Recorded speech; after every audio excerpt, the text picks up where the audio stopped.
created to empower artists like us. Like you and me. Yes, we consider ourselves an artist because we are an artist. We create something that make fun. Yeah, right. And Yes. I suspect that everyone who listens to this podcast and watches is an artist in their own way, and they Yes. just don't. Some of them don't realize it yet, or some of them really do understand that they are artists. Yes. They don't think But that you're an artist, but you are an artist.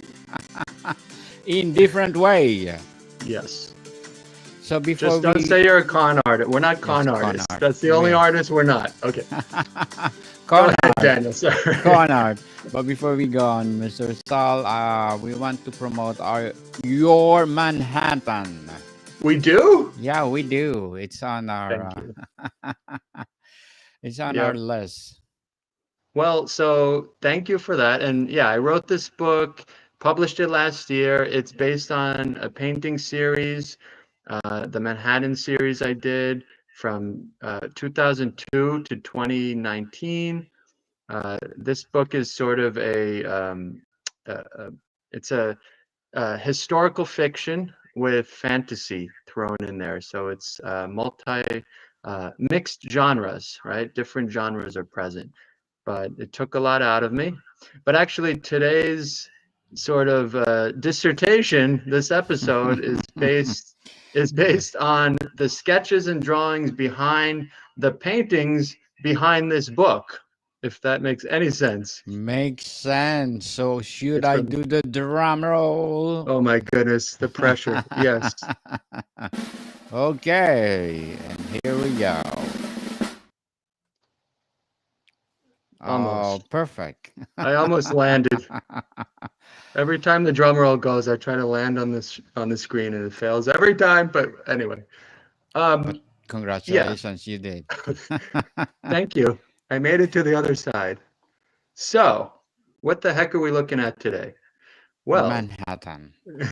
yeah, so let me preface by saying that all of the sketches here were put together using Adobe InDesign, which a lot of designers and architecture students and interior designers will know what that is. Do you know Adobe InDesign, Daniel? Yes, I Okay, do good. use sometimes. Yeah, Sometimes, I but know. it is yes. It's really convenient. It's great for book layouts, any sort of, For you sketching, know, right? yeah, anything, any images, photos. It's like I love it. I use it. I've been using it for years and years, and I still use it, and I stress it to my students to use. Um, How about Mr. Sol, Canva? Is it the same thing, Canva or Adobe or same? yeah, a lot of my students use Canva. Yeah. Um, I'm s- I'm softening my stance over the semesters. I've noticed. Originally, I was against it, but use what you got, right? Yes. I personally like InDesign, but if a student uses Canva, Why not? I don't mind. Yeah, there's also Google, what is it? Google Slides, which I've used for presentations. But I think InDesign gives you the most control and the most it has so much flexibility, right? Like it allows you to um, really create layouts that snap, right? Like they lock into each other. um, I'm pro InDesign. I know it costs an arm and a leg to have it. The Adobe softwares are not cheap, but Hmm. I recommend it. Usually, if you're working in an office, if you're a, interior design firm or architecture firm, they should have the Adobe softwares like right on every computer. Um, and I know there's student discounts on them on it too. But anyway, so yeah, these were done in InDesign. Uh, it was for a tour that I wanted to get off the ground. After I finished the last painting in this series, Manhattan, the Wonder City, I wanted to do Manhattan, the Wonder City tour. Yes. But COVID sort of put an end to that, uh, for now anyway. The idea was to tore the paintings and all of these sketches and drawings. And then wherever I was, different venues and galleries across, first it was going to be in Arizona and then in New York and then maybe, you know, maybe other states. But I would have raised money for, originally it was for veterans and then it became for firefighters. But the project just didn't transpire. I came close on a couple occasions, but anyway, um, maybe in Life the must future, go on. life has to go on, Go on, right? yes. Maybe in the future at some point, but at least I was able to compile a lot of these sketches that I had done over the past like 18 years and format them. So, so what I'm going to do today is go through the the story behind the story, the sketches behind these final paintings. um, and if you want to check out the final paintings, you can go to my website, salcosenza.com. It's in the art tab, and you'll see every Manhattan painting there. But okay, so these are in order, by the way. These are chronological. So from 2002 to about 2018, 2019, I think I stopped with creating drawings. These are not all of them. So I made like hundreds of sketches A for this lot. series, Yeah. but these are like the best ones, I think. And so let's rewind the clock. Let's go back to 2002. And before I painted the first Manhattan painting, the 30-inch by 40-inch final piece, I did this smaller, I think it was like 16 inches by 20 inches. The dimensions I'm forgetting, but this was a sort of production painting, right? It wasn't as super detailed, but all of the elements were present, and it was obviously done in, a fraction of the time. So I wasn't too worried about, having every detail in there. But the first Manhattan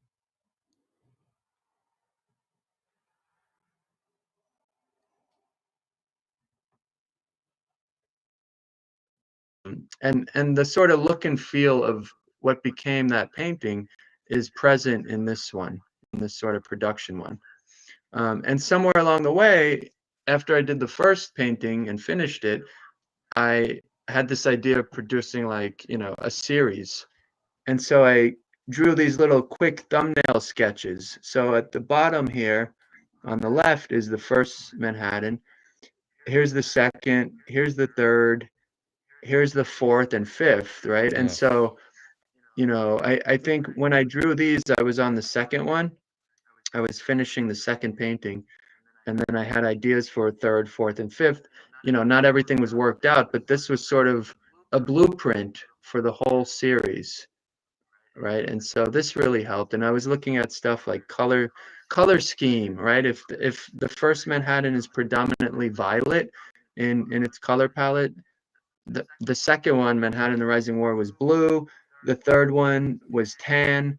The fourth was green or blue, right? So then you could see blue or green, it was to be developed. But um, anyway, so the first Manhattan, I only had this production painting and this sketch and a couple little doodles. But then when I got to the second painting in the series, which is Manhattan the Rising War, the painting version, I went crazy with my sketches. Like, hold me back, Daniel. There were too many sketches, right? Um, Yes. There's a you know, fabulous sketches. Thank you. And they vary in quality, right? These are on just notebook paper on the left. You can see the lines, but they got the idea out there.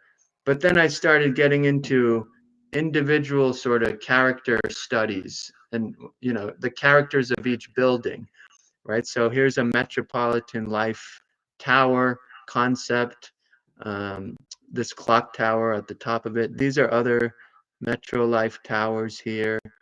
If I go to the next sheet, here's my concept sketch for the Chrysler building.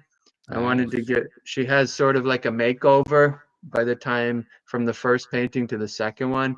Um, she got a little more surreal and a slightly more sort of gothic in in feel, in look. And then here's a drawing of one of the chrome gargoyle arms of the Chrysler building. And this was an early sketch, and a lot of them have dates, right? So this one was drawn in May 27th of 2004. Oh my goodness. Yes, my Time's goodness. flying.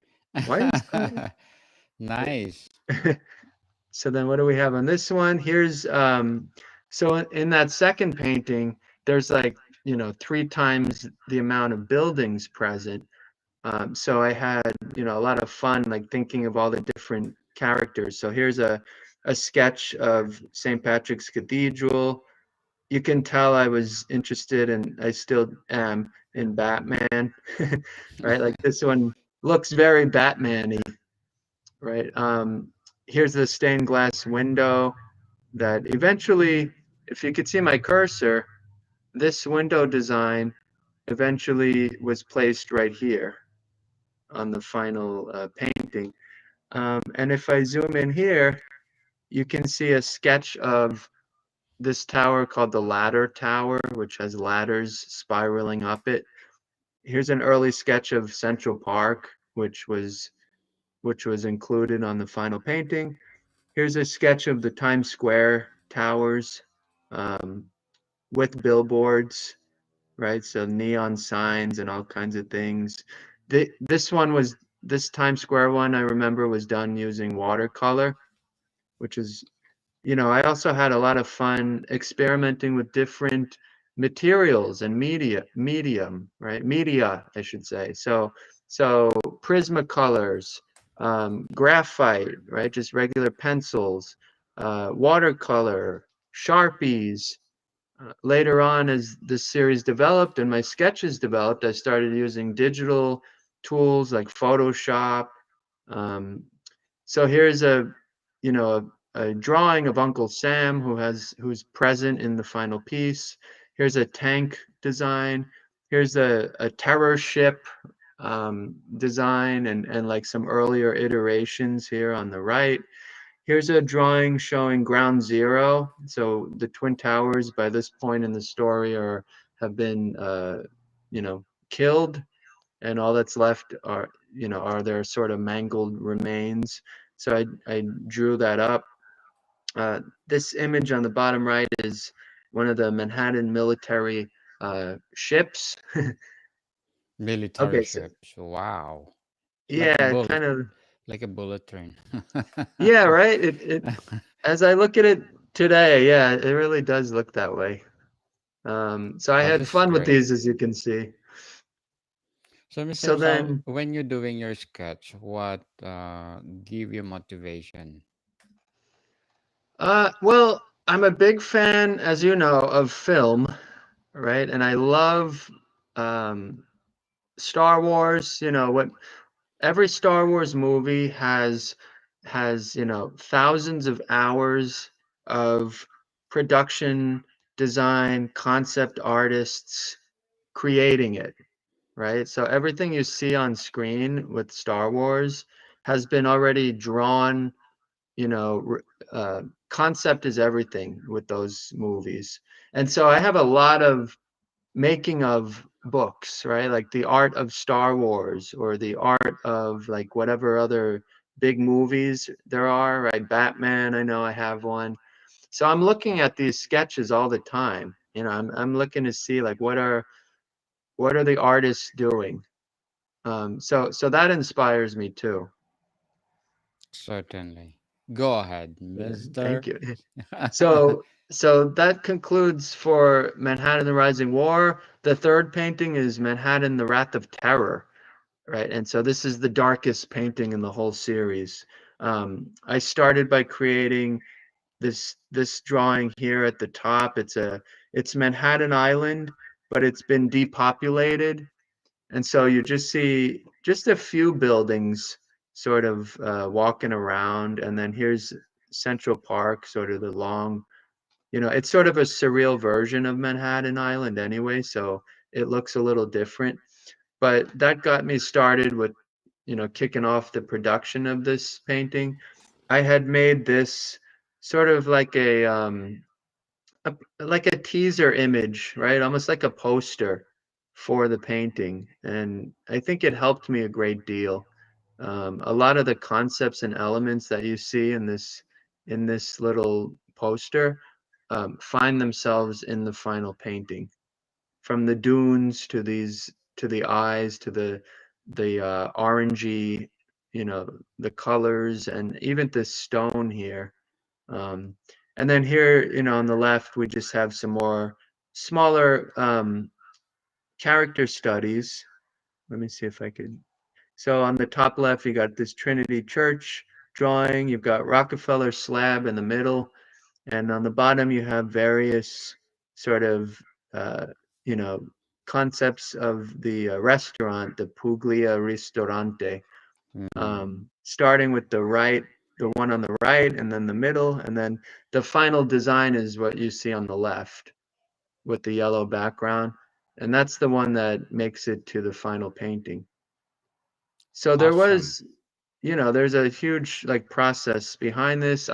Before I well, in general, before I started painting, I spent a few months. Again, I had a lot of time back then. I don't know if I could do this today, maybe, but I spent a few months just drawing, just conceptualizing, and Yes. then from there, I would start painting. Um, and so here's more, here's the Empire State Building on the left. He's a little gashed. He's got bruises and, sort of cracks and stuff.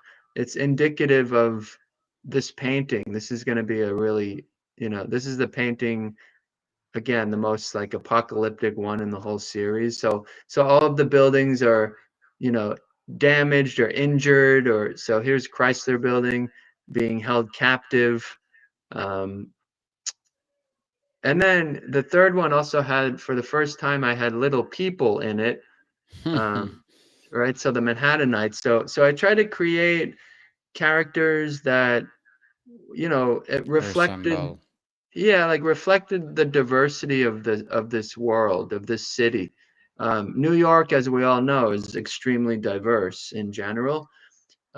So this city, this fictional version of Manhattan, had to also be reflective of that diversity, and also in the fashion, right? So I was sort of playing with different ideas like 1920s, 30s, Art Deco, sort of in this drawing at the left here.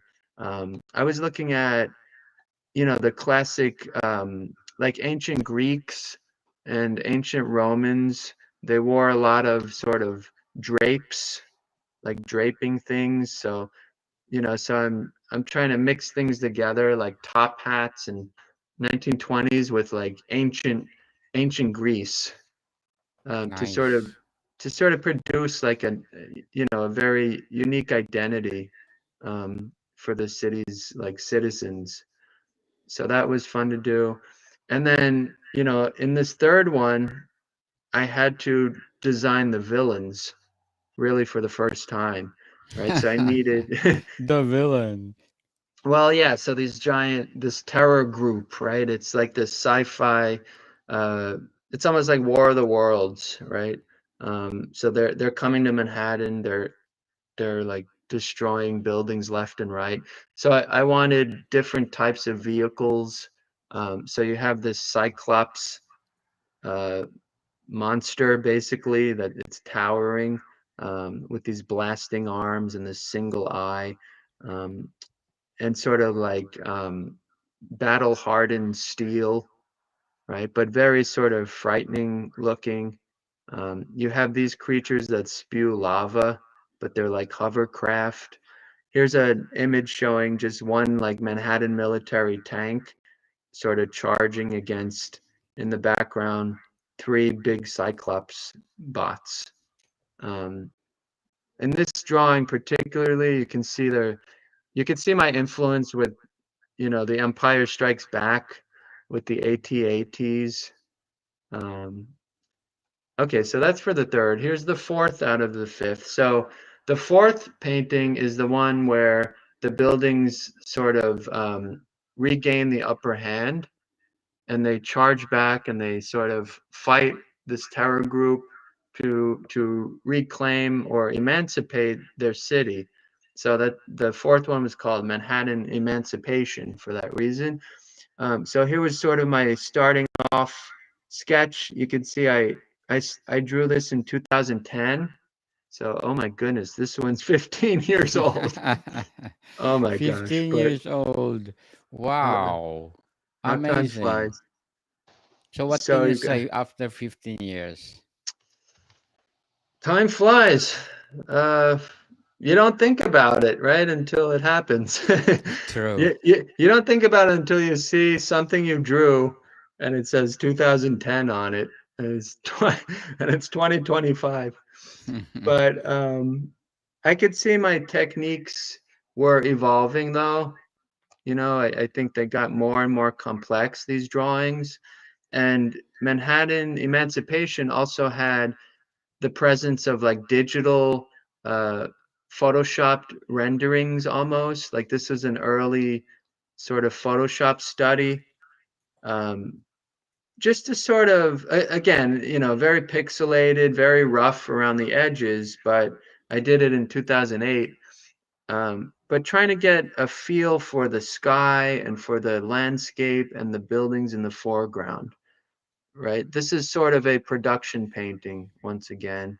But I have, classic old school sketches as well, a ton of them. These are showing Empire State and Chrysler as prisoners inside this sort of hardened lava, like candle form.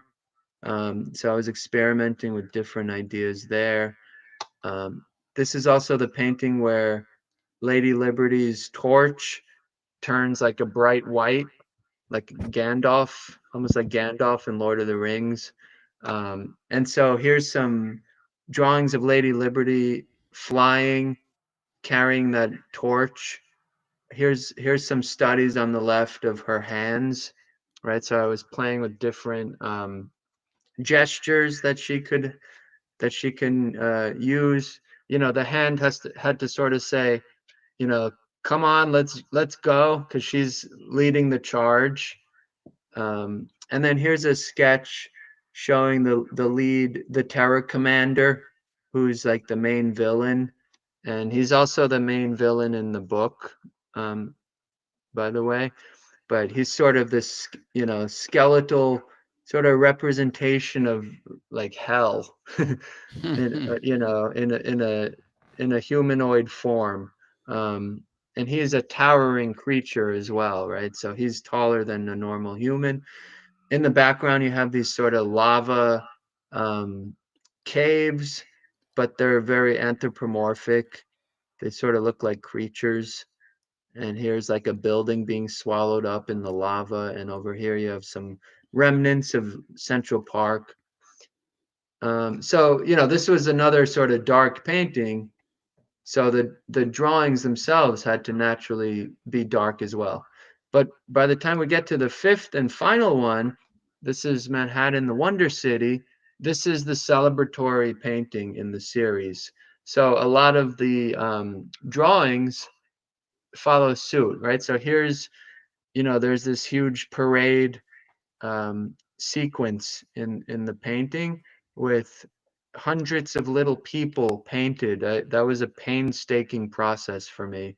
It took it took like over a year to realize it. But I needed sketches, right? I needed sketches like this in order to really realize what the hell I was doing, how it was eventually going to look. So you have like searchlights here, you have different floats, different balloons. You've got Guggenheim and the restaurant in the background here. You've got little ticker tape parade, so things are flying in the air. This drawing was made mainly using Prismacolor marker. Um, Here's some more from that last painting. Here's Lady Liberty. Um, I always thought this was a nice sketch. You know, kind of captures her personality. By the time we get to the fifth one, she's finally sort of at peace. You know, she's happy that her city has sort of regained life. And then just, you know, to her left, here's a couple people hanging on her shoulder, and she's sort of looking at them. You know, so it's a mix of different sketches. This one on the left, it doesn't look like much, but it's a study of just the sky, like the backdrop of the sky. And I remember creating this first using colored pencil and different markers, but then I scanned the drawing, I took it into Photoshop, and I added some more like clouds and filters to give it this sort of different feel. So this is actually a mixed media painting slash drawing. Done with digital tools and traditional. Here's drawings of the two of the sacred buildings in the story. So you have Masjid Mosque, um, with its giant dome and the crescent moon, um, on the left, and on the right you have Central Synagogue with its two towers here. Here's a sketch for Apollo Theater, which eventually all of these buildings end up in the final painting. But again, these sketches helped me immensely in sort of realizing them. Right.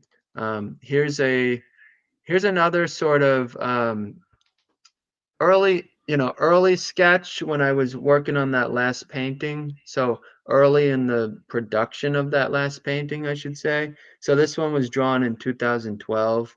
This is a Prismacolor marker, and I guess it's just Sharpie. Oh, and like actually, I don't know if you can see the screen right now. I'm holding up one of my favorite pens, and I did use this pen for this piece, this drawing, I remember. One of my favorite pens is the Uniball Vision Elite, Yes. in case you were wondering. Please sponsor our Yeah, podcast. I know. We're, Whoosh. yeah, please, Uniball, we're welcome. Uniball. We're open to sponsorships. Yes. Here at the Please. left is another Sharpie. And Sharpie, if you want to join in on the fun, uh, this For was done sure. using Sharpie and Vision Elite. Uh, it, it's showing the little humans of Manhattan sort of celebrating on top of one of the big Cyclops bots, the heads, right? So the Terror Group has been defeated. Um, and I think the last painting I had the most fun with the sketches. So here's just a close up of St. Patrick's Cathedral, one of its rose windows, and I tried to capture the stained glass here. I forgot the name of this type of pen, but I remember I liked its effect. And this was a mix of, I think, highlighter with that specific marker I was using, and Sharpie, and again this pen was in there. And here's a few more sketches on the right. Um, I played again with like different people and different outfits, right? So here's just some more uh, different characters populating the painting. Like most of these uniforms and suits and dresses that you see here made it into the final painting. Because I had to paint like hundreds of little people, right? So they couldn't all be wearing the same thing. So I had to come up with a lot of different wardrobes. Here's like a hospital, like this guy could be a doctor maybe, right? You have like the Red Cross symbol on his arm. Um, Here's like three cheerleaders. This woman's got like a Statue of Liberty style crown on her head, and even like a tattoo. Um, here's a soldier in uniform from the Manhattan military putting a helmet onto a little, like a Yankee fan, but there are no Yankees. There's no New York Yankees in this story, but maybe there is. I don't know. Maybe But there is. and then here's the uniform for the Civilian Conservation Corps, the CCC, which is the group that rebuilds the city with shovels and um, cranes and whatnot. So here's a realization on the back in the back of them recreating Central Park, so replanting trees. Um, here's some vehicles, right? So I've got a sort of futuristic fire truck here on the bottom right with with a firefighter with the yellow uniform. This thing like hovers off the ground. On the left, this was another mixed media piece. I used Photoshop for the background. In the foreground, I used Prismacolor and this pen again. But these are different sort of construction vehicles. Um, and then here's another construction vehicle. Um, I did this one in June of 2012. Um, and then okay, so I'll close with this one. So this is almost like a still time lapse, if you will. So as I was painting the last piece, the Wonder City, I I I documented the phases, right? So if you look at the bottom left image, Yes. that's one of the earliest photos I took of the painting, and you can kind of see the process.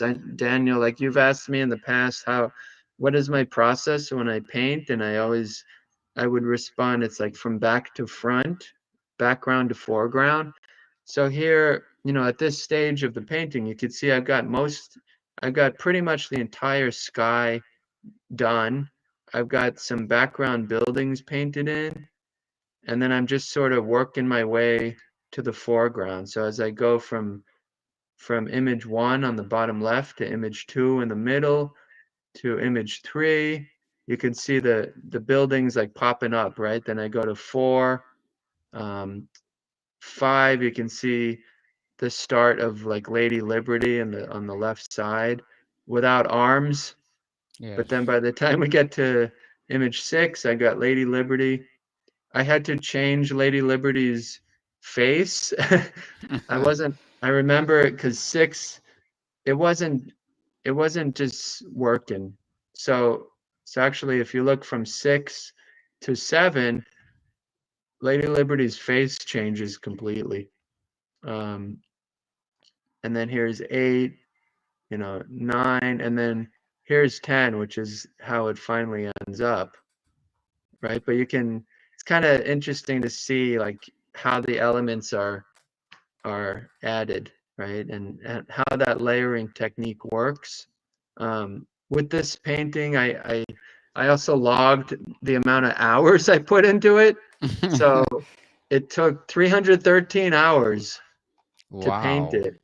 It took 7.5 years To to complete complete. it because I was living in New York and then this painting was in Arizona, so I had limited time to work on it. So, but every time I would be out here in Arizona, I would work on it. But it took over 7 years to finish. I had different titles picked out. I had six titles. One of them was Manhattan Tomorrowland, but I settled on Manhattan the Wonder City. And then this was kind of like a joke. The number of big apples that are in this painting are 1. There's a building that has a big apple sitting on top of it. But that collage that you just saw of all the different paintings, the sequence those photos were taken from January 2013 to June of 2020. Um, Wow.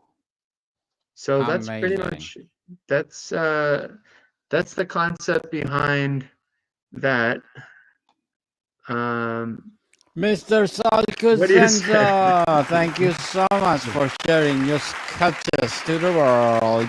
Truly amazing and inspiring. So, what would be your advice for those people out there who want to start sketching their paintings? Yeah, I would say be open to not only sketching, but be comfortable writing. Like whatever your background is and your interests are, and you want to ultimately create a painting, you can write about it first, right? You can create poetry about it. You can certainly sketch it, right? Like do whatever it takes to, again, the goal is to get it from here onto a surface, right? So whatever means you need to do that, uh, whatever means are required, go ahead and explore that, right? This is something I'm always preaching to my students.